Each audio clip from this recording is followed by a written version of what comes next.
et messieurs, ladies and gentlemen, set to make her ring walk, faisant son entrée vers le ring. Elle est invaincue, elle a un jab d'enfer et une vraie passion pour la boxe féminine. She is undefeated, she has a tremendous jab and a true passion for women's boxing.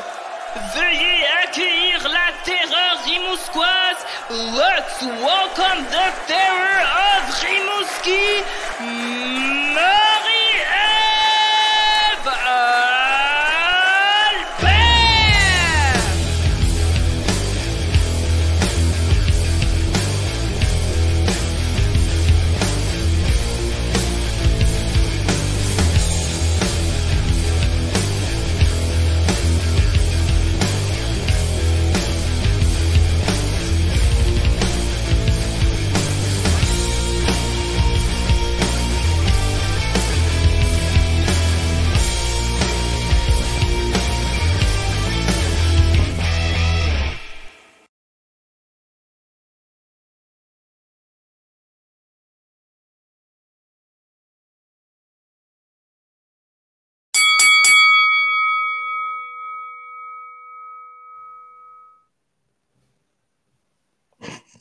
En direct de Rimouski, dans la région de... Ben, c'est loin, là, je sais pas. Dans la région du Bas-Saint-Laurent, tu connais pas ta géo. Pour vrai, je connais rien à ça, tu sais. Je suis un génie, mais non pas quelle ville contient les Chaudières-Appalaches, mettons, j'ai jamais compris. Là, tu vas me faire plaisir, là, Laurent. Tu portes des lunettes, hein? Tu peux-tu reculer, genre, de quelques centimètres? Parce que si, on voit, genre, ton nez puis la moitié de ton front. Merci. Ouais, mais moi, je suis beau de A à Z. Comme on ne voit plus pas à tout, on voit ton oreille. Martine m'a toujours dit que j'étais beau. Martine t'a dit que t'étais beau? Ouais. Fait que, attends, ben là, ok, c'est bon, on aurait dû faire les... Mais non, j'aime ça être proche. Ben, je suis sûr. Arrête de jouer avec tes affaires, tu fais gricher ton micro. Bon. Là, Marie-Ève, on a un épisode assez chargé. Et oui. C'est certain qu'il y a un proverbe qui dit au plus fort la poche. Donc, on va commencer directement. On a un combat de championnat du monde qui s'en vient. Il y a des gens... Là, moi, je fais la prémisse, OK? Vas-y. Il y a des gens qui m'ont écrit, tu sais, « Hey, Poulain, pourquoi tu ne dis pas que l'adversaire de Vanessa Joannis, elle vient des 150 livres, elle revient d'une grossesse, puis c'est faible que Joël Vert. » Là, ce qu'il faut comprendre, OK? Je vais vous expliquer quelque chose à la maison. Quand tu veux un titre de championnat du monde vacant, le plus gros problème, c'est pas de trouver un adversaire, c'est de le faire accepter par la WBC. Si la WBC, ils disent oui, passe-y sur le corps, ramasse la ceinture, puis après ça, on vivra avec les aspirants obligatoires puis les règlements. Une règle numéro 1, quand il y a une ceinture qui traîne, on la ramasse. Tu sais, je peux te dire quelque chose en lien avec ça, en lien avec le poids d'Abril Vidal. Abril Vidal, c'est vrai qu'elle vient des 154 livres. Elle a fait le gros de sa carrière là-dedans. Elle a déjà été l'aspirante obligatoire de Hannah Gabriels dans le temps qu'Hannah Gabriels était à ce poids-là. Elle a été aussi championne d'Argentine, championne sud-américaine, toute à 154 livres. Tu as raison. Arrive la pandémie, elle en profite, il faut faire un petit bébé, elle monte de poids. Hey! Ça arrive souvent chez les femmes qu'une femme va avoir un bébé puis qu'elle va monter de poids puis elle va rester dans une catégorie plus élevée après. C'est pas nouveau. Anna Gabriel elle-même était à 154 livres puis est devenue heavyweight à un certain moment donné. Donc, pour Abril Vidal, présentement, qui a fait un retour en 2022, tranquillement mais sûrement, sa catégorie actuelle, c'est la même que Vanessa, ça donne. Puis oui, elle a fait un combat de retour déjà dans cette catégorie-là. Il faut dire qu'il ne pleut pas des adversaires pour Vanessa. Hein? Honnêtement, en Amérique du Nord, il n'y a pas tant d'adversaires pour elle. C'est étrange parce que 54% des adversaires viennent de la Nouvelle-Zélande disponibles. C'est en Nouvelle-Zélande qu'il y a le plus de filles dans ces catégories-là. Ça donne que c'est très dispendieux de les faire voyager. Ça donne que certaines se monnaient quand même assez cher. Ça donne que certaines sont très occupées présentement et ont leur propre projet et leur propre agenda. Ils ont un circuit local qui fonctionne bien de de s'affronter entre elles aussi. Puis sont bonnes quand même. Vanessa va finir par les affronter, là. C'est une question de temps. Mais là, pour l'instant, la WBC a accepté Avril Vidal comme adversaire. Je trouve que c'est une adversaire qui est correcte. Je trouve qu'elle est meilleure, Avril Vidal, que certaines filles que Vanessa a affrontées. On va parler de Timéa Nadji, ces filles-là. Moi, Avril Vidal, dans ma tête, est bien supérieure. C'est une fille qui a quand même une assez belle boxe. C'est pas une fille qui a une boxe wow, mais elle a quand même des qualités. Elle a une défensive qui est potable. C'est pas quelqu'un qui rentre dedans, c'est quelqu'un qui est capable de boxer l'adversaire aussi. Ça va être différent, ça va donner peut-être un vrai combat. Le seul point que je ne sais pas, c'est quelle est la forme physique de cette fille-là, Avril Vidal, présentement. Quand elle était à 154 livres, elle était en forme. Elle a eu un petit bébé. J'ai vu son combat de retour. Elle n'était pas dans sa forme optimale, mais je ne sais pas si présentement, avec une ceinture dans le collimateur, ben, j'imagine qu'elle fait un vrai camp d'entraînement et qu'elle va être prête pour ça. C'est une belle opportunité pour elle quand même. T'sais? Oui, ça ne m'inquiète pas trop. Puis le seul petit bémol, puis, mais tu sais, moi, des fois, là, je me plains, mais après ça, je regarde le portrait général quand l'athlète prend sa retraite pour voir est-ce que je me suis plaint à un bon moment ou est-ce que j'avais raison de me plaindre. La seule petite plainte que je ferai ici, c'est moi, Vanessa Lepage-Joannis est en combat de championnat du monde. Je ne sais pas comment fonctionnent les contrats et ces choses-là, mais je l'aurais sacré en finale, ne serait-ce que pour faire tomber des ballons, un gun à confetti. Tu mets la main sur un titre de championne du monde. Si on veut crédibiliser la boxe féminine, puis si on veut qu'elle soit sur le même pied que la boxe masculine, parce que moi, c'est comme ça que je vois ça, est en finale. Est-ce que tu penses qu'un combat de championnat du monde, 168 livres et plus, chez les hommes, n'aurait pas fait une finale au casino? Ouais. Moi, c'est le seul petit point, je l'aurais mis en finale, mais des fois, j'ai appris qu'il y a des raisons contractuelles. Comme exemple, un boxeur va signer Eye of the Tiger, il faut qu'il fasse une finale sur deux, une finale sur trois. Fait que si tu n'as pas ça dans ton contrat, c'est plus facile de te mettre plus bas. Peut-être aussi, c'est le fait qu'il n'y a pas beaucoup d'adversaires puis que ça fait pas longtemps que Vanessa est de retour. Donc, ça passe peut-être mieux. Je sais pas. Tu as raison. Eye of the Tiger n'a jamais eu un vrai titre, un titre régulier. En même temps, elle pourrait faire sa première défense à Gatineau, puis là, la championne revient chez elle. Tu sais, c'est qui ça qui va être la mandatory si elle gagne? Ouais, parce que c'est Danielle Perkins. Parce que Danielle Perkins fait son retour le 1er mars. By the way, elle aussi était inactive quand même. Tu as raison, Marie, j'ai vraiment confiance à la WBC pour faire respecter leur mandatoire. Non, tu sais qu'il y a toute une histoire avec Danielle Perkins. C'était la mandatory d'une fille qui s'appelait Anna Gabriel qui avait le titre avant. Puis, dans la pandémie, dans le fond, ce combat-là a été ordonné. Et là, après ça, il a été reporté pour raison de COVID, sur COVID. Anna Gabriel a dit qu'elle avait la COVID, qu'elle ne pouvait pas l'affronter. Finalement, Anna Gabriel n'a plus ce titre-là, il est vacant, mais Danielle Perkins est toujours restée, même si elle n'était pas active, la mandatory parce qu'il n'y a presque pas de filles dans la catégorie. Donc, le 1er mars, Danielle Perkins fait son retour. Elle va affronter qui? Timéa Nadji, que Vanessa a affronté il n'y a pas longtemps. Tu sais, les comparables. Chez les poids lourds, des fois, on me racontait qu'il y a un marché pour des poids lourds qui peuvent faire des rondes, mais qui n'en gagneront pas. Mais ils vont faire des rondes. Tu sais, des Christian Hammer, mais il n'y en a pas fait quand il est venu au Québec. Mais là, Timéa Nadji est vraiment devenue la fille qui peut te faire des rondes puis qui va être en santé pour te permettre de boxer dans toute Danielle Perkins est allée chercher une fille que Vanessa vient d'affronter. Elle va surveiller qui de Vanessa ou Avril Vidal va gagner. Puis elle va crier après ça, je vous le dis tout de suite. Après, elle va revendiquer à la WBC son droit d'avoir finalement sa défense obligatoire qu'elle attend depuis 2 ans et demi. Est-ce que, tu sais, la WBC ne veut pas dire qu'elle va dire oui, mais elle pourrait nous surprendre.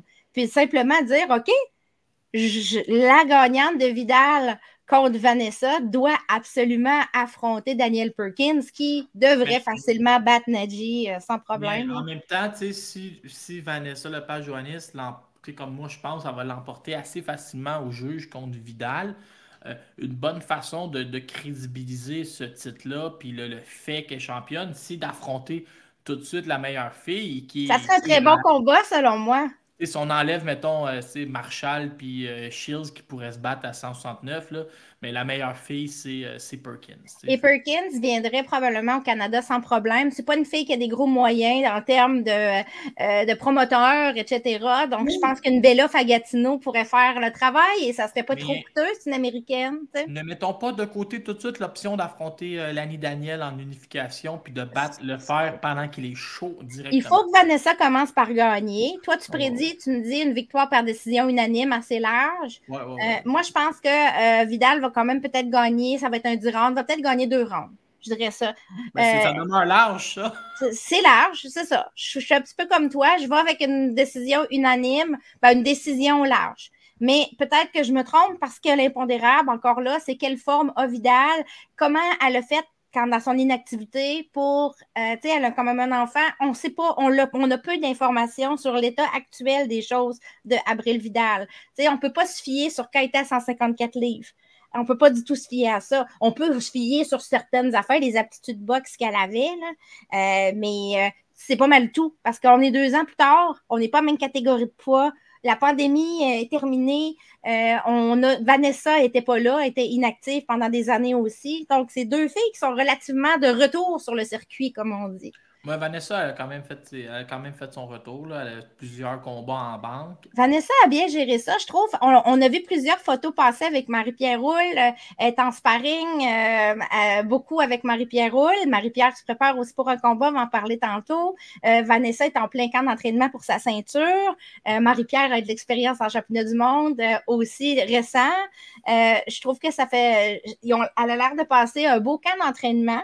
J'ai vu aussi, si je ne me trompe pas, des photos avec Mary Spencer. Je pense que les 3 filles ont fait de l'entraînement ensemble à quelques reprises.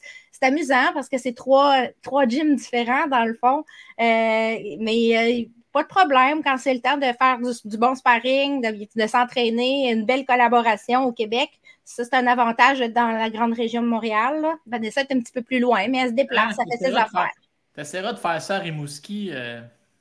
Tu serais surpris à Rimouski, qu'est-ce qui se passe dans les gyms? Tu serais surpris. Je n'étais même pas au courant qu'il y avait des gyms à Rimouski. Oui, il y en a. Je t'amène à un autre sujet. Je suis tout le temps. Ouais, mais là, c'est ça. Je voulais prendre le contrôle de ton podcast puis tout virer tes sujets à l'envers pour te faire une bonne blague. Cette semaine, j'ai assisté à la conférence de presse. On était 8 sur YouTube de groupe Yvon Michel. Et Yvon Michel a comme descendu plusieurs points. Oui. Yvon Michel, là, je vais te dire une affaire, là, faites attention. Il peut vendre de la glace à un Esquimau. Il a toujours l'air en contrôle. Il a toujours l'air d'avoir des meilleurs plans. Moi, je l'écoute. Moi, je suis naïf, mais 5 minutes, puis je crois tout. Genre, là, je dis, waouh, ça va être fou. Fait que là, ça a parti. Ton premier sujet, c'est Kim Clavel. En partant, après ça, par exemple, je réfléchis, là, puis je déchante. Là. Ceux qui pensent que Kim Clavel va se battre 2 fois en 5 mois. Vous êtes 2 fois en 2 mois, tu veux dire? En 5 semaines. Ouais. Vous êtes vraiment naïf. Puis, mais je pense que je ne vais pas répéter ça à chaque podcast, là, mais je n'en reviens pas du dénouement des choses. On avait une Kim dans le lit à sa mère, complètement défaite, qui parlait de retourner travailler comme infirmière. Le lundi d'après, elle était à Cuba. La vie est belle, je suis revenu, je veux faire ce que j'ai à faire. Laura, il n'y a rien qui requinque plus sa fille qu'un vrai projet. Mais là, moi, je me pose une question dans ce dossier-là. Dans le dossier, est-ce que j'ai bien entendu? Parce que là, d'un côté, là, j'entends des choses comme il a parlé de budget. Tu sais, il a parlé de budget au casino, que c'était pas facile. Il a minimisé l'adversaire de Germain en disant pas beaucoup d'argent. Tu sais. Puis là, boum! On va se payer Bermudez contre Neri Plata, un combat qui ne vendrait pas 500 personnes au Québec parce que, je dis, ça va prendre quelque chose en dessous, là, parce que c'est les 2 filles qu'on connaît pas, mais qu'on connaît pas. On paye pas pour ce genre de combat-là. Il y a un promoteur qui l'avait essayé entre Kate Dunholt puis Timothée Bradley. Il a failli faire faillite. Il a fallu que Interbox vienne sauver le show à 48 heures en déposant je pense, des sommes d'argent ou je sais pas quoi. Fait, je comprends pas c'est quoi l'idée de vouloir faire le combat unifié. Je crois pas que Kim va se battre 2 fois en 5 semaines. À vrai dire, je crois absolument rien de ce qu'on m'a raconté sur Kim Clavel pendant la conférence. Moi, je crois certaines choses. Maintenant, on va commencer par les 2 dates. Il y a une date, Kim est supposée je veux revenir. juste rajouter, OK? On ne paye pas les frais de sanction pour Mathieu Germain, nord-américain, parce que c'est un petit peu dispendieux, mais on paierait les 4 frais de sanction pour 2 filles qui n'en a aucune qui est québécoise. Il faut placer ses pions de façon intelligente, OK? Ici, ça ne veut pas dire que ça va se faire. Il y a des opportunités. Parce qu'il ne faut pas comprendre de cette conférence de presse-là que tout est fait. Il y a des projets, OK? C'est des projets. Premièrement, les 2 dates. OK? Tu me dis Kim ne se battra pas en 5 semaines, 2 fois, blablabla. Moi aussi, je trouve ça très short. Les délais, OK? Je trouve ça très, très short. Je m'attends d'ailleurs que si c'est le cas, qu'ils veulent vraiment la mettre 2 fois, que la première adversaire soit très, je ne veux pas dire ordinaire, mais une fille, un feel-good fight. Comment je peux dire? On la connaît, mais on n'a pas le droit de le dire. Ben, je m'attends à ce que ce soit un feel-good fight, c'est-à-dire une fille pour que Kim se sente à l'aise dans le ring, qu'elle puisse faire ce qu'elle veut, qu'elle puisse prendre ses repères, puis aller chercher une victoire qui va lui permettre de se rebattre 5 semaines plus tard contre une autre fille feel good, OK? Ça ne sera pas des mandatory, ça sera pas... on ne va pas aller chercher Sarah Borman pour Kim Clavel au mois de mai. Là, ce que je vais faire, je vais te laisser aller, puis je vais rajouter des petits points. Ouais. Kim a quand même déclaré, et je cite devant les caméras, j'en veux pas de combat facile. Je suis rendu à un niveau. Elle s'est quand même assurée par ses propos de ne pas avoir des adversaires comme vraiment loin. Ou elle a dit je veux pas d'un combat de retour. Je ne me rappelle pas la terminaison exacte, mais elle veut une certaine qualité d'adversaire. Entre ce qu'on veut et ce qu'on a, c'est 2 choses différentes, OK? Entre ce qu'on veut, avoir des désirs de toujours affronter les meilleurs, c'est une chose, mais il y a un coût à ça. Les meilleurs se monnaient. Présentement, le projet qu'Yvon Michel a lancé, c'est d'amener probablement en septembre au casino Bermudez et Plata, l'une contre l'autre pour un casino? Au casino ou ailleurs. Ouais, ailleurs. Moi, je dirais au casino, là, parce qu'il faut comprendre que effectivement, il y a 3 dates rapides, il va peut-être en avoir d'autres, mais on va essayer de ramasser des sous pour payer les fameux frais de sanction. Là. Je sais pas si je vais te le dire, là, parce que je sais pas si j'ai le droit d'en parler, mais Bermudez puis Plata, l'idée derrière, là, parce que depuis tantôt je dis que ça va coûter cher, mais c'est qu'il y a une promotion américaine, donc j'ai oublié le nom, qui font que du MMA féminin puis que de la boxe féminine. Puis cette promotion-là pourrait être impliquée avec une plateforme de streaming. Tu sais, il y a c'était-tu Invicta ou quelque chose comme ça, mais il y a quelque chose qui se trame là pour que Yvon Michel devienne le promoteur canadien de cette firme-là de sport féminin. C'est pour ça que... Oui, je crois qu'il va y avoir des partenaires nouveaux pour Yvon Michel. Ça va aider un peu. Puis, ça va être un petit peu plus, comment je dirais, ça va être aidant un peu d'avoir une plateforme de streaming, etc. Il faut comprendre que Bermudez et Plata n'ont pas de promoteur. Ben, la promotrice de Bermudez n'a pas de moyens et Plata n'a pas de promoteur. Donc, il semblerait, selon les dires d'Yvon Michel, que le clan Plata aurait contacté Yvon pour voir s'il ne pouvait pas donner un coup de pouce pour organiser, un coup de main pour organiser ce combat-là contre Bermudez, parce que les 2 filles ont le désir de se battre l'une contre l'autre, mais n'ont pas les moyens de l'organiser présentement. Pour Yvon, il y a un avantage ici, parce que comme on se fait contacter, là, on peut commencer à regarder comment on veut gérer la suite. Est-ce qu'on veut faire un combat, un espèce de tournoi à 3, où la gagnante de Bermudez Plata affronte Kim et la gagnante de Kim contre la gagnante affronte la perdante dans un rematch? J'ai failli m'en aller quand tu as parlé de tournoi parce que ça m'a rappelé le tournoi de Marie-Ève Dicker annonçant en grande pompe sur Twitter que le lendemain, il avait oublié d'avertir les 3 autres filles du tournoi.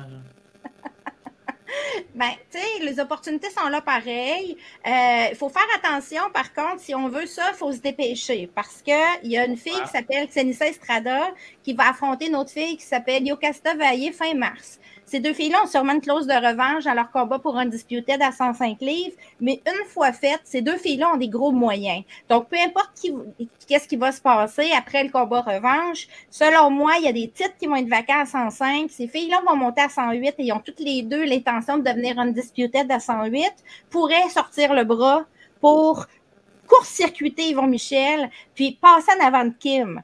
Donc, si Yvon veut signer quelque chose, il faut que ça se fasse rapidement, l'entente entre les trois, pour qu'on puisse voir Kim rentrer dans le bal, retourner en championnat du monde, mettons, à la fin de l'année ou l'année prochaine, au début de l'année, tu sais, quelque chose comme ça. Moi, c'est comme ça que je le verrais. L'opportunité est belle pour négocier, mais si les filles demandent des grosses bourses, plus les frais de sanction payés, ça ne le fera pas. Probablement que si Yvon Michel organise ça, ils vont avoir besoin que les deux parties, que ce soit le clan Plata et le clan Bermudez, mettent un peu d'eau dans leur vin pour soit payer une partie des frais de sanction de leur propre titre, soit, je ne sais pas, accepter des bourses plus petites pour venir faire ce premier combat-là. Parce que ce premier combat-là ne remplira pas une place belle. OK? Mais c'est pour ça que je disais casino. Tu n'es pas obligé de faire ce combat-là ailleurs qu'au casino s'il n'y a pas de grosses bourses au bout. Hein? Même si tu as des frais de sanction, ça va remplir le casino quand même. C'est très intéressant comme combat. C'est du haut niveau. Après ça, ben, si la gagnante à Place Belle ou au Centre Belle ou au Centre Vidéotron, dans une belle carte, contre Kim Clavel, ça peut le faire. Donc, il y a des sous qui peuvent... Il va falloir penser à long terme puis à bien placer ses pions. Maintenant, attendez-vous pas à voir Kim Clavel affronter en avril puis en mai des mégastars de la boxe féminine à 108 livres ou 112 livres, ça n'arrivera pas. Déjà, toutes les vedettes sont prises ailleurs, premièrement. Deuxièmement, elle a pas mal fait le tour de ce qu'il y avait de top, là, à moins qu'on ait des gros budgets pour amener celles qui restent. T'sais? Fait que moi, je ne m'attends pas à quoi que ce soit de miraculeux ici. Ça va être des combats qui vont lui faire travailler, qui vont lui faire des ronds. Mais là, c'est ça. Puis ça va faire un peu... Tu as lu je l'ai salué, mes bons amis de Boxe au menu aujourd'hui. Tu as été impliqué un peu dans une discussion sur la construction d'une fiche d'un boxeur. Puis je veux un peu en venir à ça. Tu sais, je regarde le trio Kim Clavel, qui s'est battu 3 fois en championnat du monde, 2 fois en combat unifié. On a Marie-Pierre Roule, qu'on a appris cette semaine qu'elle a rapidement reçu une offre pour affronter Lauren Price, mais que ça ne fitait pas. On va en reparler juste après. Oui. Puis on a Caroline Vert, qui, selon moi, n'a plus rien nécessairement à apprendre. Caroline Vert n'a plus rien à apprendre. Puis le fait qu'elle est un peu stallée au casino, ça fait qu'on lui amène des adversaires qui ne sont pas nécessairement meilleurs que celles d'avant. Fait qu'elle ne voit rien vraiment de nouveau. Moi, je trouve qu'on stagne sur Vert et on attend un appel miraculeux de l'étranger. Fait que je me demande, ces 3 filles-là, puis même là, les gens vont dire tu maganes Yvon Michel. C'est la même chose pour un peu Bazinian à l'autre poste, au 7 combats de suite au casino quand tu es dans les 3 meilleurs classements partout. Tu devrais faire des arénas, c'est ça? Non, je ne pense pas que je peux faire des arénas. C'est qu'au niveau des adversaires, je me demande si la préparation est optimale pour d'autres choses. Puis on verra. Je dis souvent ça de Marie-Pierre Roule, puis elle est impliquée dans plein de combats compliqués. Fait que visiblement, on trouve des bons adversaires pour elle. Caroline Vert, je ne sais pas si on progresse. Là. Je te pitch tout ça, mais tu t'attends à quoi comme adversaire pour Vert et Houle? Là, essaie de jouer sur ton micro, tu griches. Ok, je vais donner un coup, mais tu t'attends à quoi pour Vert et Houle? Tu griches encore. C'est pas grave. Je vais l'enlever. Ouais. Tu t'attends à quoi pour Vert et Houle? Je m'attends pourquoi pour Vert et Houle. Vont commencer par Vert parce que son adversaire est sorti. Hein, Caroline Vert, c'est déjà sur BoxRec. Elle va. Oui, son adversaire pour le 14. Je parle vraiment. Donc, on parle d'une fille. Donne-moi une seconde, je veux juste aller chercher mes notes. On parle d'Agustina Rojas, OK? Agustina Rojas, qui était une fille. Ce nom-là te dit peut-être de quoi, peut-être pas, mais elle devait affronter Léla Baudouin en septembre passé dans la première carte de Beterbiev. Quand Beterbiev, ça l'a éclaté, puis ça a été repoussé. Ce combat-là est tombé à l'eau. C'est une fille qui est plus petite d'habitude, qui est à 122 livres. 4 défaites de suite. C'est une fille qui est faible. Honnêtement, c'est une adversaire faible. Là, on va peut-être essayer de nous la vendre comme quoi qu'elle a affronté toutes sortes de vedettes. Là. Mais regarde, je vais te faire une récap facile, OK? Cette fille-là, elle a affronté effectivement plusieurs filles qui sont compétentes. Licia Boudersa, Ramla Ali, Lorraine Parker, Delphine Persoon, Gabriella Bouvier. C'est toutes des filles qui savent se battre, OK? Mais elle a gagné 0 round contre aucune de ces filles-là. OK? Donc, c'est pas parce que tu affrontes des filles top que tu es capable de leur tenir tête puis d'aller chercher quelques rounds. Tu sais, il y a des filles qui vont aller avoir des défaites, mais ils vont gagner des rounds contre les bonnes. Et elle n'en gagne pas. Fait que c'est un signal en partant. Moi, Caroline, je la mets au même niveau que toutes ces filles-là que j'ai nommées, les Ramla Ali de ce monde, puis tout ça. C'est des filles qui progressent, qui veulent un combat de championnat du monde, etc. Qui mettent la main sur des titres mineurs. Oui, c'est ça. Donc, on n'est pas là. Puis moi, ben, j'ai l'impression, ce que j'ai entendu, c'est qu'il y a beaucoup d'adversaires qui auraient refusé pour affronter Caroline Vert. Moi, je vais te le dire directement, là, toi, t'es bonne. Tu fais attention. Moi, des fois, je ne fais pas attention. Je vais te le dire, on a pris les adversaires de Léla Baudouin, puis on a fait la liste, puis il n'y a personne qui a voulu venir contre Vert. Pas ça parce qu'ils ont peur, la liste des adversaires. À cause que le budget n'était pas bon, c'est tout. Genre, mais... Honnêtement, là, moi, j'avais fait une liste d'adversaires potentiels pour Caroline Vert qui était à des coûts acceptables. OK? Puis, j'en ai même glissé un mot à Yvon Michel quand il est venu à Rimouski dans la tournée avec Kim Clavel cet été. Moi, j'aurais aimé ça la voir contre Vanessa Bradford, la Canadienne, entre autres. Un combat qui aurait pu être organisable. J'aurais aimé ça voir cette fille-là, Caroline, contre une fille qui s'appelle Lila Dos Santos, qui avait affronté Raven Chapman. J'aurais aimé voir Caroline contre plein de filles de ce type. Licia Boudersa, justement, la française, qui est une très bonne candidate là, pour faire un beau combat là, contre Caroline. Ce serait des combats difficiles pour Caroline, mais très payants si elle les gagnait. Écoute, c'est Caris Hartingstall qui a ramassé le jackpot. Caris Hartingstall est passé pro en même temps que Caro dans la même catégorie. Ils étaient aux Olympiques ensemble. Caro a fini 5e, l'autre a gagné la médaille de bronze. Okay? Ils ne se sont pas affrontés au tournoi olympique, mais ils étaient à peu près dans les mêmes eaux. Là, Caroline était à un round de monter sur le podium avec Caris, là, parce qu'il y a 2 médailles de bronze aux Olympiques. Ouais, c'est tout pour dire. Mais Caris, crime, c'est elle qui a eu Vanessa Bradford, c'est elle qui a eu Lila Dos Santos. Alors, je me dis, il y a quelqu'un qui est promoteur. C'est Boxer.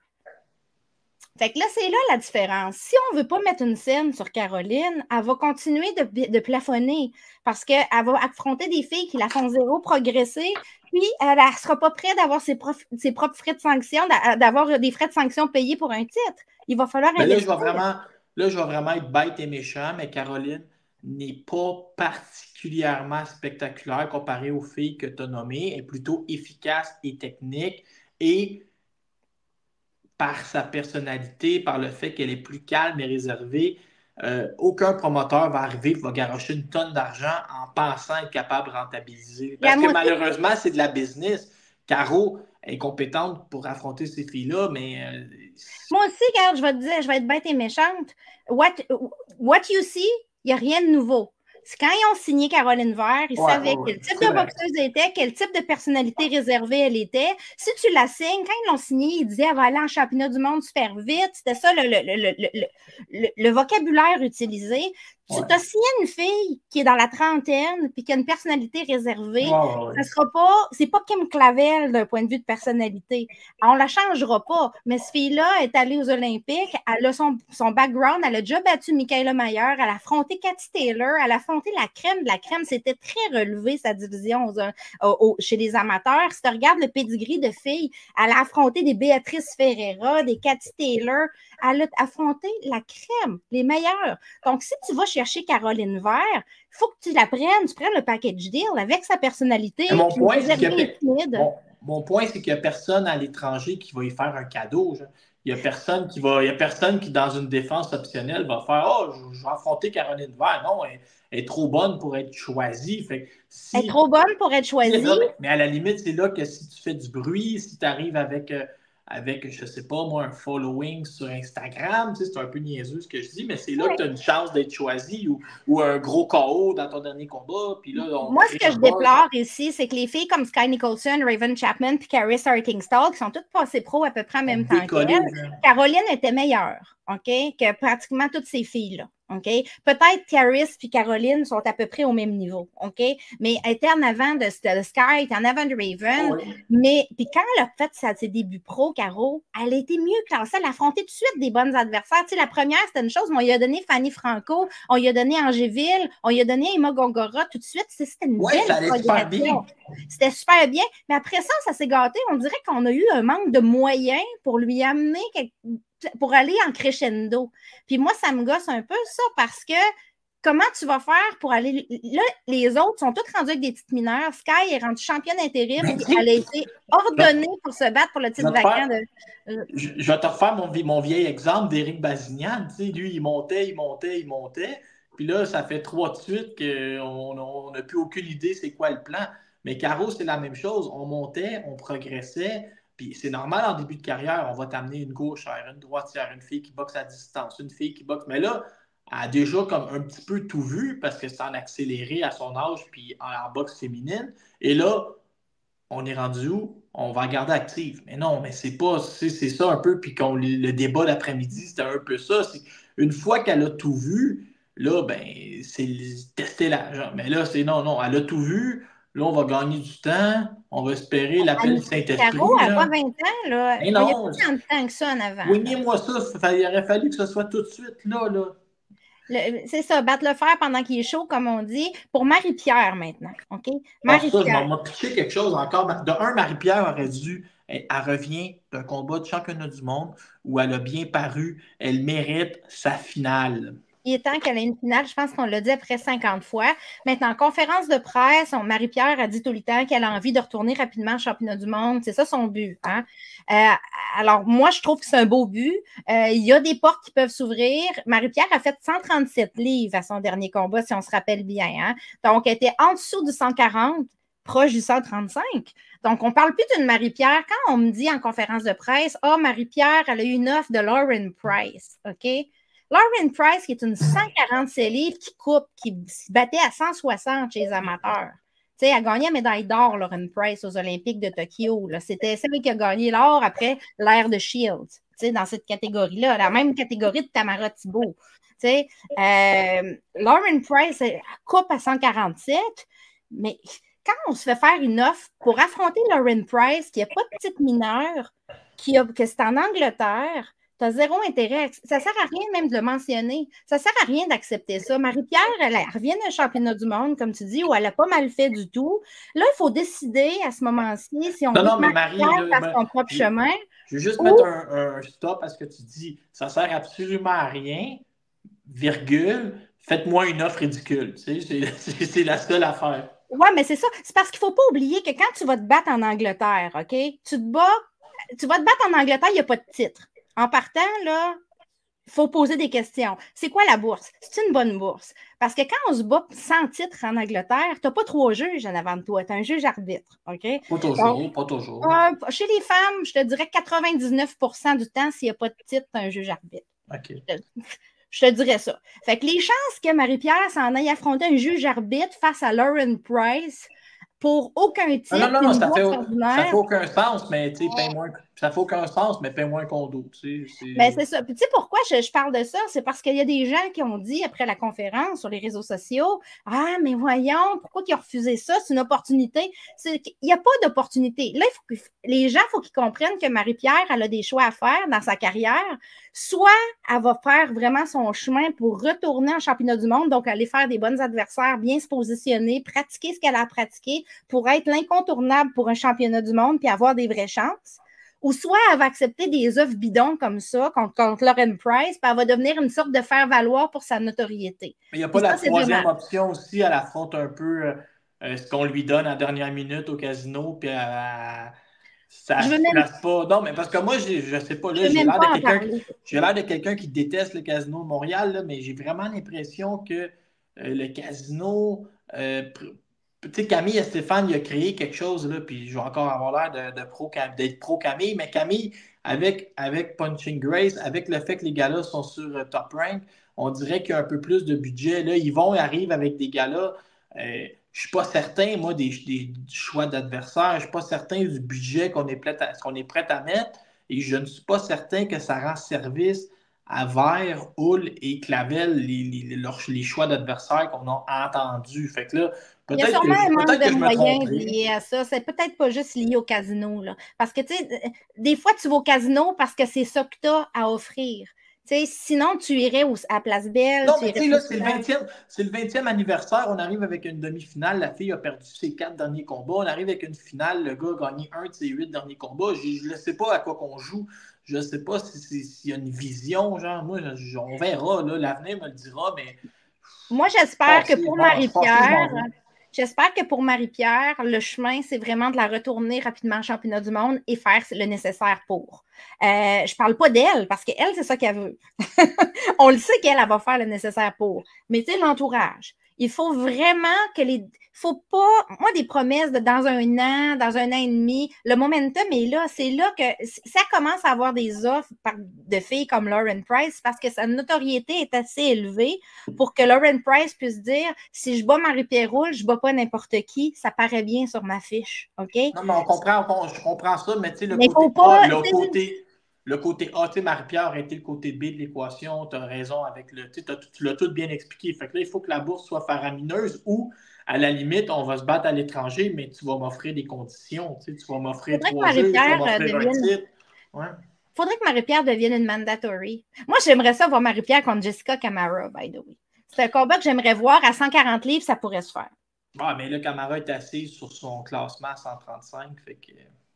Mais c'est le combat que j'aimerais faire, puis c'est un combat qui serait organisable. Rappelle-toi qu'on l'a presque eu dans la pandémie. On a passé proche. Oui, puis Camara était rentrée dans un genre de tournoi où elle s'est fait voler. Elle aurait dû avoir 3 ceintures là, au premier combat. Voilà, c'est ce qui a fait plonger ce combat, tomber à l'eau, ce combat contre Marie-Pierre Roule. Je suis encore fâché. Oui. Hey, on va parler vite de Mary Spencer qui s'est battue le mois passé. OK, mais je veux le raconter, OK, parce que j'y étais là. Moi, je n'étais pas là. Là, Sonia Drilling, on commence à nous dire « Ah, tu sais, elle est tough, elle s'est battue à main nue. » On veut y croire un peu. On sait que Spencer, tu sais, on ne sait plus trop Spencer est rendu où, mais elle revient vite. Moi, j'étais content, elle revient vite. Là, Spencer va la pincer, mais tu sais, ça va prendre une coupe de ronde. La vie est belle. Là, toi, tu m'avais dit que Drilling, elle n'aimait pas ça, se faire frapper. Fait que là, le combat... Je te l'avais dit, hein? Ouais, le monde, il négligeait mon commentaire. Non, tu me l'avais dit. Là, le premier round finit, puis bizarrement, elle reste dans son coin. Là. Hein? Mais tu sais, les journalistes, on a accès facilement à la régie qui est sur le côté. Fait que moi, je pose la question à quelqu'un, mais qui m'a dit, je ne suis pas supposé te le dire, mais je vais te le dire, fait que je ne vais pas le nommer. Puis là, dans l'oreille, il me dit, elle trouve que ça fait trop mal. Elle trouve que les coups frappent fort, elle dit, c'est fini. Fait que, c'est son droit. Là. Mais moi, ce que j'ai dit, je me rappelle d'avoir accroché le matchmaker. Puis là, j'ai dit, Monsieur Matchmaker, fais-moi juste plaisir. Quand ces choses-là arrivent, bon, le non. Je veux pas que tu me la ramènes dans 2 ans. Là, c'est juste ça que je te demande. Ça peut arriver. Là, c'est sûr que c'est un peu plate pour le spectacle. J'avais vu des combats de Sonia Drilling, plusieurs. J'avais vu contre, entre autres, Raquel Miller.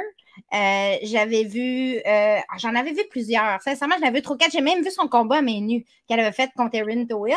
Je l'ai vu aussi, puis c'est un peu spécial ce sport-là. Hein? Elle s'accote avec son avant-bras dans l'adversaire, qui vient se canter d'un cadre, puis elle lance des overhands, puis l'arbitre, lui, il est comme ça à côté. Ouais, c'est pas de la boxe.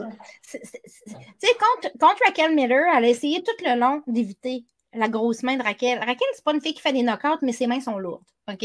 Donc, je le savais. J'avais parlé à plusieurs boxeuses qui l'avaient affrontée, puis je le savais que Sonia, elle n'aimait pas tant. Elle est capable d'aller à l'attaque, mais si elle jauge, elle se rend compte que les coups sont lourds, elle n'aime pas bien ça. T'sais, elle n'a comme pas de stratégie pour affronter des cogneuses. Ça n'a pas pris de temps. Moi, je suis triste pour Mary Spencer parce qu'on veut que Mary Spencer revienne dans le championnat du monde. On lui amène des filles qui peuvent pas lui servir à rien. Ça ne sert à rien, ça, là, ce combat-là. Ouais, mais ton podcast, là, tu penses-tu que, mettons, je te dis quelque chose, ça va pas se rendre dans les oreilles des hauts dirigeants, là? Oui, ça va se rendre, mais tu peux me le dire pareil. OK, je vais te dire un secret, là. Je crois qu'ils ont réussi à avoir la numéro 2 WBA pour le 11 avril. Donc, tu sais, déjà un deuxième combat en 24. Donc, tout n'est pas perdu. Oui, je sais qu'il travaillait fort. Pendant un bout, il y avait des rumeurs qu'il y avait peut-être Candy Wyatt, mais Candy Wyatt a accepté une offre contre Maricela Cornejo à la place. Ça l'a tombé à l'eau. Ça l'a reporté peut-être de place. Je ne sais pas si tu en parlais tantôt, mais elle n'a pas mal paru, notre Canadienne ici. Hein. Non, elle a pas mal paru. Cornejo est surévaluée là, quand même. Moi, dans ma tête, Cornejo, c'est une fille à qui on donne beaucoup, mais qui a eu quelques décisions douteuses en sa faveur, on va dire ça comme ça, dans sa carrière. Entre autres contre Erin, je reviens, la même Erin qui fait du bare knuckle puis qui a affronté Sonia Drilling. ce combat-là contre Corneo, c'est clairement Erin qui avait gagné, puis ça n'a pas paru du tout dans le jugement. Là. Mais bref, c'est ça. Mary Spencer devrait revenir. Au début, il parlait de la faire revenir au mois de mars en sous-carte avec Vanessa et tout ça. Mais comme, justement, ça a tombé un peu à l'eau. Ils ont eu de la difficulté à la matcher. Ça va aller probablement en avril. Il n'y a pas d'annonce officielle, mais probablement en avril. Mais c'est sûr qu'elle va revenir rapidement. Je vais te parler... Mary Spencer sera championne du monde en 2024. Peut-être que vous allez dire elle a quand même perdu contre d'autres, mais elle va être championne quand même. Je vais te parler vite de Sarah Aguigadjou, notre Torontoise multiethnique. Ben oui, on a appris que la WBA avait plusieurs titres. Ben ouais, moi je pensais, je me disais, mais mon Dieu, c'est quoi ça? Elle va se battre pour le titre à 108 livres, mais c'est Plata qui est là. Puis c'est là que j'ai catché que Plata était super championne, écoute. Puis que Bautista, même si elle se bat à 112 souvent, elle a encore son titre de 108 livres, qu'elle ne défend pas trop souvent, parce qu'elle s'est même battue à 115 dans la dernière année. Là, je te fais un commentaire. Il ne faut pas que la boxe féminine commence à s'inspirer de la boxe masculine. Je ne sais pas si tu as vu cette semaine, Benavidez qui s'en va en aspirant numéro 1 contre Vosdik à 175 même pas pour le numéro 1, pour un titre intérimaire, alors que Beterbiev est aucunement blessé. Et il demande pour garder sa ceinture à 168. Fait que là, c'est un peu la même chose à un plus petit niveau. Moi, là, des doubles titres, je déteste ça. Ça ne devrait pas exister. Puis à un moment donné, s'il y a un double titre, il devrait y avoir un combat ordonné entre les deux détentrices pour en flusher un. C'est ça que moi, je verrais. Là. Bautista, OK, c'est la fille qui a plein de défaites, mais qui est vraiment bonne. OK?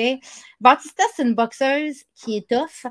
Elle a des défaites parce qu'elle roule sa bosse depuis longtemps, puis elle a affronté des toughs, OK, des vraies vedettes, puis elle a aussi commencé vraiment pro, comme d'autres très jeunes, OK?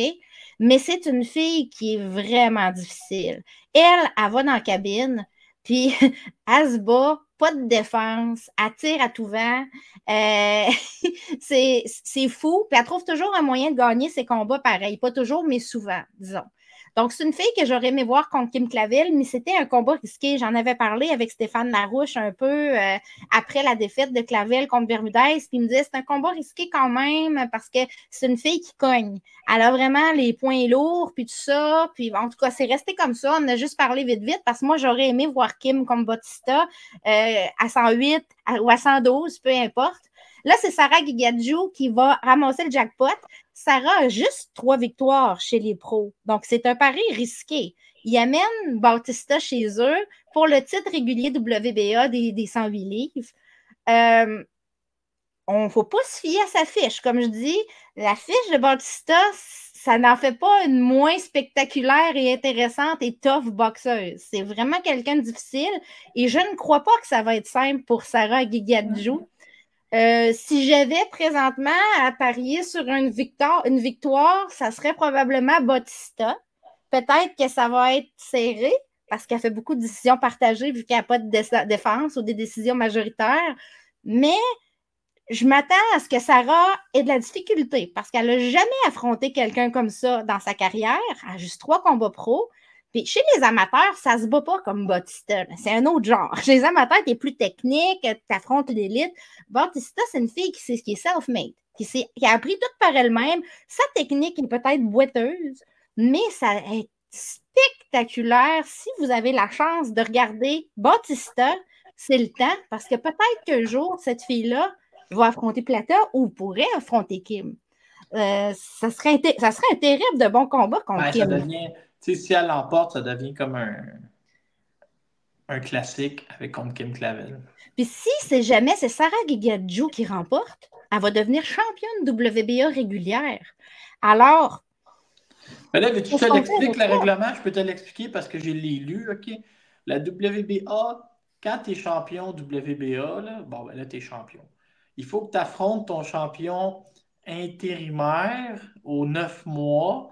Ah non, il y a régulier aux 9 mois, puis tu as intérimaire aux 18 mois. Il y a une patente comme ça, là, parce que, tu sais, Plata est super championne, fait qu'il faut qu'elle affronte la régulière une fois aux 9 mois, l'intérimaire une fois aux 18 mois, puis Gold a l'accès à l'intérimaire pour... Non, c'est vrai, Gold peut aller voler l'intérimaire aussi. Excuse-moi, là, mais c'est pas respecté par toutes ces Non, je sais, règles-là. mais parce qu'un jour, Evulis avait gagné le titre, se battait pour le titre Gold ou l'avait gagné.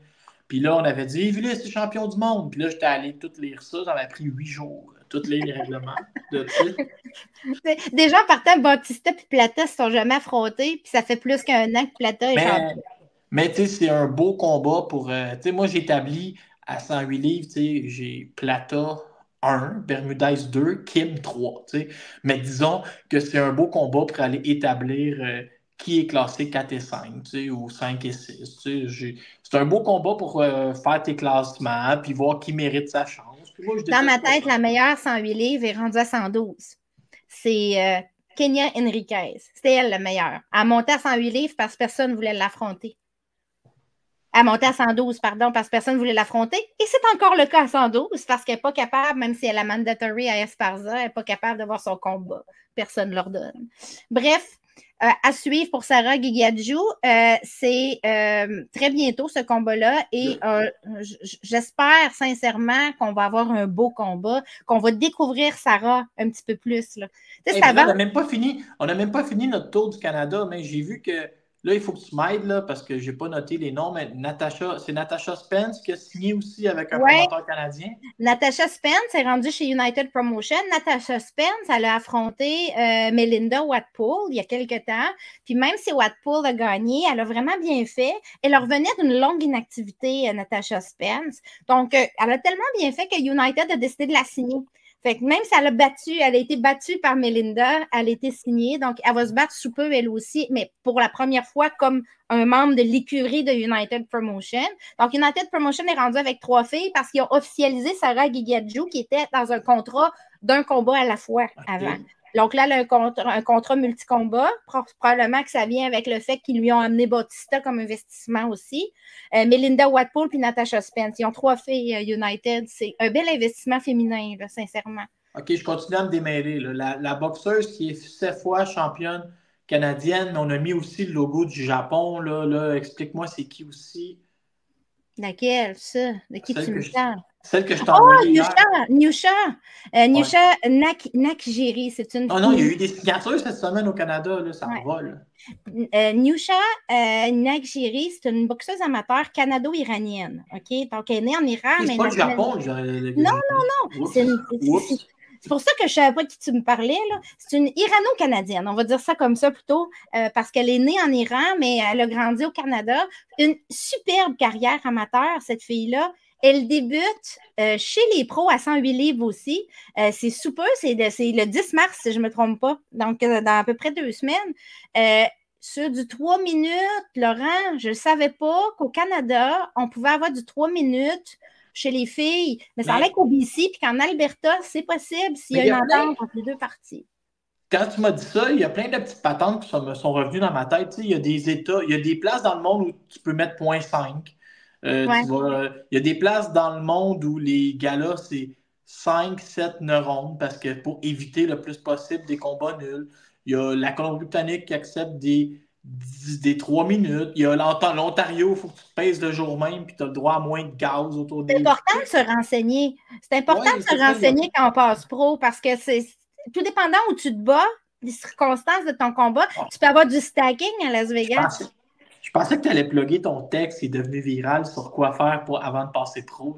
Oui, c'est devenu un peu viral parce que, en fait, on pourra en reparler peut-être dans un prochain sujet parce qu'il y a plein de filles qui veulent passer pro cette année. Je ne les nommerai pas toutes, là, mais il y en a quelques-unes. Moi, j'ai Caitlin Clark qui m'a dit que c'était sa dernière année chez les amateurs. Elle veut passer pro à 154 livres. On sait que Tamara Thibault veut passer pro peut-être après les Olympiques. Après les Olympiques, on devrait voir plein de filles. Il y a même au Québec, il y en a qui ne s'en cachent pas. Là. Ton amie Céleste, elle flirte un peu avec les pros. C'est pas fait, mais ça l'intéresse de passer pro. Il y en a plein d'autres. Tu as son gérant devant toi. Oui, en plus. T'es mieux de faire une bonne job de matchmaking, man. Ça va être tout croche, mais on va la rendre populaire. Bref, il y en a plein, mais il faut savoir qu'est-ce qu'il y a à savoir passer pro. On en reparlera dans un plus tard, quand on verra une bonne vague je repluguerai tous mes conseils, parce que moi, il y en a plein qui m'en demandent, pas parce que je suis une boxeuse, mais parce que j'ai beaucoup de confidences de boxeuses. Ils me racontent leurs histoires, puis ben moi, je peux partager du vécu des autres avec celles qui veulent passer pro. Je veux dire, à une telle ou une telle, ça y est arrivé ça. C'est pas confidentiel, Moi, c'est ça. est-ce que tu sais quoi, il n'y a plus personne qui veut me faire des confidences parce qu'il paraît que je répète tout dans ton show, là. Ouais, toi, t'as une grande gueule un peu, mais moi, ça ne me dérange pas tant que c'est dans mon show que Ouais, ça c'est se ça, passe, tu sais, c'est correct. ça fait... Je vais te parler de Clarissa Shields qui a gagné son combat d'MMA cet après-midi en Arabie Saoudite, mais c'est pas de ça que je vais te parler. Ah, c'était aujourd'hui, ça? Ouais, elle a gagné une décision split, donc elle est rendue 2-1. Good for her. Je ne veux pas parler d'MMA, ça ne m'intéresse pas vraiment, puis je ne l'ai pas regardé, OK? Mais je veux quand même te parler de Clarissa Shields parce que son nom sort vraiment trop souvent, mais pour... Moi, je trouve ça... Oh non, moi je m'en vais si tu veux parler de ça. Non, mais je trouve ça ridicule. Écoute. Non, mais c'est parce que là, le débat était clos, on avait arrêté l'histoire, puis là, elle a ramené, mais c'est de sa faute, c'est elle qui ramène Keith Thurman tout le temps sur toutes les choses. Non, c'est pas de ça que je veux te parler. C'est pas de ça que je veux te parler. Même pas de ça. Alicia Baumgartner, pour commencer. Alicia Baumgartner a fait tout pour faire oublier aux gens que oui, elle a testé positif à de la drogue, puis oui, ça a été prouvé qu'elle a pris de la drogue, que ce soit volontaire ou pas, on s'en sacre. Elle a pris de la drogue. Donc, elle n'arrête pas de lancer le nom de Clarissa Shields. Elle a dit que leur amitié était finie. Ça, c'est pas de mes affaires. Ils peuvent me chicaner ou pas, là, c'est pas de mes affaires. Mais elle n'arrête pas de caler Clarissa Shields à 147 livres pour lui dire t'es chicken, tu veux pas descendre. Mais Clarissa Shields ne descendra pas à 147 livres. Elle a de la misère à faire 154. Elle doit se promener à 193 dans la vie de tous les Elle a de la misère. Puis, tu sais, moi, je me dis tout le temps, je me dis, OK, c'est juste Alicia Baumgartner. Mais là, j'ai vu une autre boxeuse, Chris Cyborg, qui a rencontré Clarissa Shields à Las Vegas à la journée du Super Bowl, devant caméra, puis elle lui a dit une affaire du genre « J'aimerais ça, tu me doques, tu veux pas m'affronter, moi je veux t'affronter à 147 livres. » Puis là, la fille est 1-0, puis BoxRec n'a pas voulu inscrire son combat, et elle pense que la plus grande boxeuse de l'histoire, la greatest woman of all time, la doc. Puis pas juste ça, elle pense que Clarissa Shields, elle dit à Clarissa Shields, toi, tu as des centaines de combats, en parlant de sa carrière amateur, moi, je n'ai juste un ou deux, je n'ai pas beaucoup, donc si tu descends à 147, ça va me donner un peu plus de chance. Mais Clarissa Shields, il a montré son derrière, Laurent, puis il a dit, penses-tu que je suis capable de faire 147? La réponse, c'est non. Mais si Chris Cyborg, là, elle veut absolument passer des étapes puis monter 3 marches à la fois, qu'elle a juste à téléphoner ma bonne amie Marie-Pierre Roule qui va y passer le KO puis que ça y fera de la visibilité. Genre, un autre problème de régler. Non, mais sont-tu tannants? Pourquoi? Moi, je me dis, si tu veux affronter Clarissa Shields parce que tu penses que tu peux la battre puis tu t'arrêtes pas de prétendre, hein, regarde, c'est toi la championne et moi, je suis meilleure que toi. Monte la trouver. Demande-lui pas de descendre pour toi dans un poids qu'elle ne peut pas faire. C'est pas réaliste. Tu vas me ramener, si ça continue, tu vas me ramener Leila Ali dans ce segment-là. Ah non, mais tu sais, à chaque fois que je vois ça, je suis comme. Mais ils vivent de quoi? C'est la pensée magique ou c'est juste pour lancer son nom? C'est juste pour attirer l'attention? Clairement, Clarissa Shields ne fera pas 147 livres. Elle le dit. Il faudrait qu'on la paye très, très cher et qu'elle puisse se préparer très, très longtemps pour y arriver. Elle a vraiment de la misère à faire 154. Elle fait des coupures drastiques. Elle fait des régimes véganes pour arriver à 154. La fille est championne unifiée dans 3 catégories de poids avant sa fête de 25 ans. Là. Tu sais, avec 2 médailles olympiques. Je disais, elle a quoi à prouver? Pourquoi faudrait qu'elle descende à 147 livres pour faire plaisir à un adversaire qui n'arrête pas de Moi, j'ai l'impression, par exemple, qu'on va scraper, pas scraper sa carrière parce qu'elle a déjà tout fait, mais qu'on va, tu sais, exemple, elle a tout fait avant 25, là, elle va se battre 5 fois en 10 ans parce qu'il n'y a juste rien pour elle. Elle pourrait affronter Savannah Marshall une 2e fois, elle pourrait affronter Franklin Crudezern. Bientôt, elle va peut-être pouvoir affronter un jour, peut-être dans 2-3 ans, Tamara Thibault. Oui, c'est ça, oui. Tu sais, Lorraine Pérez, tu sais, ces filles-là, il faut qu'elle les laisse monter en pente, là, tu sais, C'est sûr qu'elle est en avant de tout le monde de beaucoup. Il y a peut-être Franklin Crudezern encore ou Shadocia Green qui pourrait être un combat pour elle. Shadocia, ça serait nouveau. T'sais, elle ne l'a pas affronté. Mais c'est sûr que présentement, je la comprends de faire de la MMA. C'est plate pour nous parce qu'on veut l'avoir en boxe. Mais quel défi elle a en boxe? Il n'y en a pas grand. Si Baumgartner veut monter à 154 livres, good for her. Enjoy. On va le faire. Elle pourrait affronter Savannah Marshall encore, tu sais, mais... Ça s'est presque fait contre Natasha Jonas, mais c'est le clan Jonas qui a refusé l'offre. Je pense qu'on lui offrait 600 000 $ à Natasha Jonas, puis elle trouvait que c'était pas assez pour affronter Shields. Je crois pas que ce serait comme très compétitif non plus. Non, Natasha Jonas est trop lente pour Clarissa Shields, honnêtement. Clarissa Shields, le monde, il a dit, ouais, mais l'adversaire a des gants lourds. Ouais, mais c'est parce qu'elle est dure à toucher. Il faut que tu la touches pour la knocker. Tu sais, c'est ça l'affaire. Il faut que tu la touches franc, tu sais. Fait que c'est ça. On en est là, mais regarde, changeons de sujet. Je veux te parler de combats qui ont été annoncés. Pas des combats dont j'ai déjà parlé. Là, par exemple, Estrada, il y a Caston, on a parlé au dernier podcast. Mais il y a quelques combats qui ont été annoncés dernièrement que moi, je trouve excitants. OK? On va y aller vite, là, mais je vais te les descendre un par un. OK? Même si le poster n'est pas sorti, Marlene Esparza va... j'ai marqué Célestré. Hey, ça me dérange. Céleste, ouais, t'es pas quelqu'un qui fait beaucoup de fautes d'orthographe, fait que surtout pas quand c'est... Check ça, save. Bon, je reviens. Marlene Esparza va affronter Céleste Alanis pour la 2e fois. Ça va se passer très bientôt au mois de mars. C'est pas encore annoncé officiellement, mais je le sais de source sûre. Ce combat-là a été ordonné, by the way, par la WBO. À la suite du scandale qu'il y avait eu, je ne sais pas si tu te rappelles, il avait fait un combat, les deux filles d'unification. Chacune avait un titre. Et il y a un juge qui a carrément donné un score 100% à Marlene Esparza quand en vrai c'était très serré et elle a perdu son titre à cause de ça, sinon ça aurait pu être un split draw ou même une victoire pour Céleste Alanis.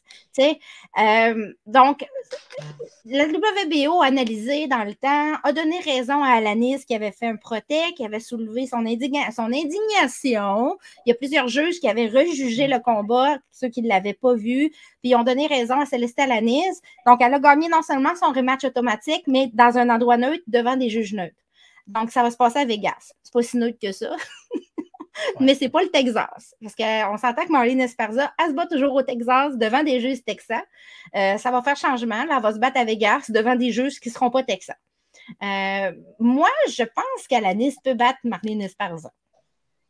Je dis ça, je dis rien. Moi, je l'avais gagnante dans le premier combat. Serré, mais gagnante. Donc, combat à ne pas manquer aux alentours du 10 mars. La date n'est pas sortie encore, mais ça devrait être la première moitié de mars. Autre combat excitant. T'as préféré Sandy Ryan? Non, moi, j'ai rien contre elle. Là. C'est un jour, Marie-Pierre Wood m'a dit je déteste une seule personne dans le monde et c'est Sandy Ryan. Elle m'a dit la même chose sur mon podcast. Elle m'a dit je la déteste avec ce ton de Marie-Pierre typique. Mais c'est parce qu'elle était. Après sa victoire, elle n'a pas débarqué du personnage. Tu sais. Elle continue à intimider Marie-Pierre, elle l'écœurait dans les vestiaires. Tu sais, voyons. Sandy Ryan contre Terry Harper, c'est intéressant pour une chose en particulier. Sandy Ryan est championne à 147. On s'entend que Sandy Ryan a peur de personne. Elle a affronté McCaskill après avoir battu Marie-Pierre. Elle s'est fait voler contre McCaskill. Ça a été un draw, un combat nul, mais c'était une victoire assez large pour Sandy Ryan. Ça ressemblait à un 7-3. Oui, mais comme c'était une unification volontaire, puis que chacune est repartie avec son titre, il n'y a personne qui est parti avec le titre de l'autre avec un mauvais jugement, même si elle a déposé aussi une plainte, elle n'a pas gagné son point d'avoir une revanche automatique. OK? Elle avait demandé ça. Donc, on passe à autre chose. C'est quoi le prochain défi? Terry Harper qui va redescendre à 147, qui est à 154 présentement championne. Donc, elle descend à 147 pour affronter Sandy Ryan pour le titre de Sandy à 147. Donc, est-ce qu'elle garde son autre titre? Je crois que oui. C'est juste qu'elle s'essaye. Terry Harper a décidé de descendre pour s'essayer à 147. Puis tout dépendamment de l'issue de ce combat-là, il y aura des décisions qui seront prises, soit de garder le titre à 147, soit de garder un à 154, puis l'autre parce que ce n'est pas la même association, soit de laisser un titre puis de revenir où ce que tu étais. Mais c'est un combat intéressant parce qu'Harper va essayer de devenir championne dans une nouvelle catégorie. On sait qu'elle était à 154 et à 130. Donc, le 147, c'est quelque chose de nouveau. Pour Sandy Ryan, c'est une défense optionnelle, mais c'est des défenses optionnelles difficiles. On ne peut pas dire que cette fille-là a peur des défis. Après McCaskill, tu t'en vas direct contre Terry Harper. C'est juste des défenses optionnelles difficiles présentement ou des unifications. Je peux pas... C'est excitant, ce combat-là. C'est un combat un peu 50-50.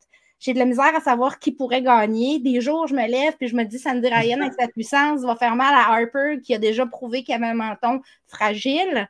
Mais des fois, je me dis que Harper, qui est tellement rapide et bonne techniquement, va faire mal paraître Sandy Ryan. Donc, je n'ai pas décidé.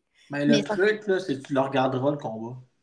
C'est sûr que je vais le regarder. Puis, c'est sûr que je vais peut-être décider ma favorite en fonction de la Fight Week. Je vais voir comment ça se passe dans la Fight Week. Ça fait du bien. Moi souvent, quand je vais écouter un combat, il y en a un des deux qui est largement favori ou j'ai une opinion qui est arrêtée. Puis des fois, d'être devant l'inconnu, puis d'être devant le 50-50, puis juste s'asseoir, puis découvrir, genre, ça peut être le fun. Moi, je vais donner un exemple ce soir.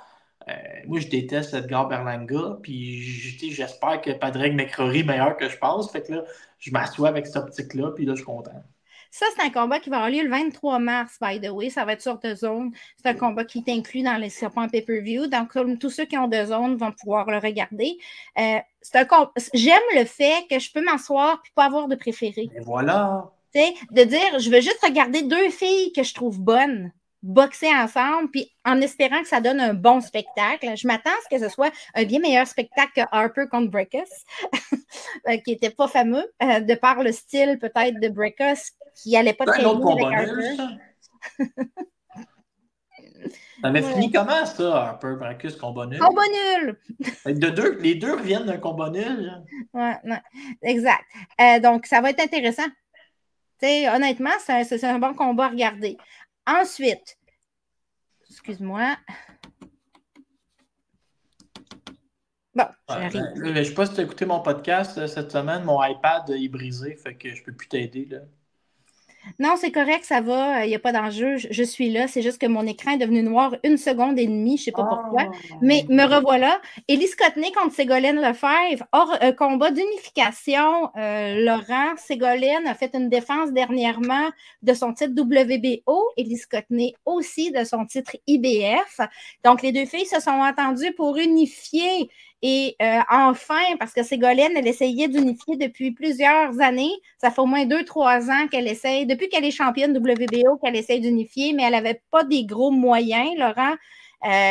Ségolène organise ses propres combats. C'est les deux meilleurs de la catégorie, à mon avis. Donc, on va avoir un combat excitant, deux styles totalement différents. Tu as Ségolène, la technique qui utilise sa portée, qui est super bonne en contre-attaque, qui bouge magnifiquement dans le ring, puis tu as Elise Cottenay qui est compacte, puis qui a des points vraiment lourds, qui est capable de lancer du bon volume, puis de la puissance. Ça aussi, c'est un combat 50-50. Ça va dépendre qui fait le meilleur tango des deux. J'ai tendance à dire que le style de Ségolène va être difficile pour Elise Cottenay. Pourquoi? Parce qu'elle n'a jamais affronté quelqu'un comme elle non plus. Avec ce genre de portée, ce genre de mouvement. Par contre, le clan d'Elise Cottenay va faire son travail. Je suis sûre qu'elle va être prête pour ce combat-là. Là, c'est un très, très beau combat. Puis un autre combat que je veux te parler vite, ça, c'est un petit peu plus tard au mois de mai, mais c'est officiel. Nina Hughes, qui est une des championnes à 118 livres, va affronter Sugar Nix Johnson en Australie, qui, elle, descend à 118 pour...